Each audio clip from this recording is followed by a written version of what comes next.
이명박 정부가 대운하 공약 중단 이후에도 대운하 사업을 포기하지 않았다는 것으로 드러났습니다.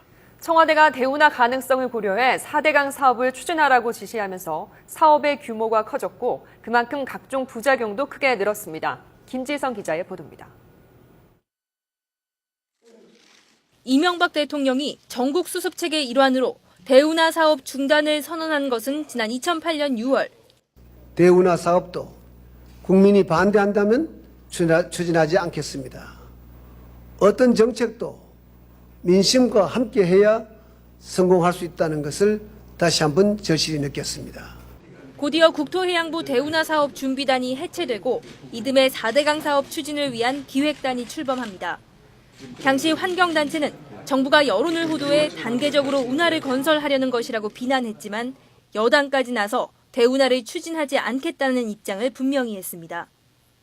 하지만 감사원 감사 결과 청와대 대통령실이 기획단에 대운하 사업 재추진 가능성을 고려해서 4대강 사업 계획을 세우라고 지시한 것으로 확인됐습니다.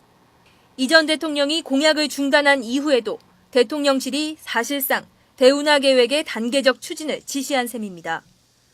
결국 보해 크기와 준설 규모는 당초 계획보다 확대됐고 낙동강의 경우 최소 수심과 사업 구간이 대운하안과 거의 유사하게 결정됐습니다.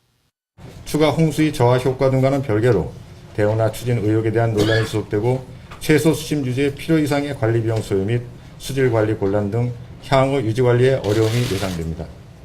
공정거래위원회가 건설사들의 담합 비리를 조사하는 과정에도 문제가 있었습니다. 1년 넘게 조사가 지연됐는데 감사 결과 청와대와 사전 협의가 필요하다. 대선 이후 상정을 목표로 심사할 계획이다라는 내용의 내부 문건이 발견됐습니다. 감사원은 공정거래위원장과 국토부 장관에게 주의를 요구했지만 대통령실에 대해서는 딱히 책임을 물을 근거가 마땅치 않다는 입장입니다. 청와대는 이번 감사 결과에 대해 전 정부가 국민을 속이고 국가에 엄청난 손해를 입힌 일이라며 진상을 정확히 공개하라고 밝혔습니다. YTN 김주선입니다.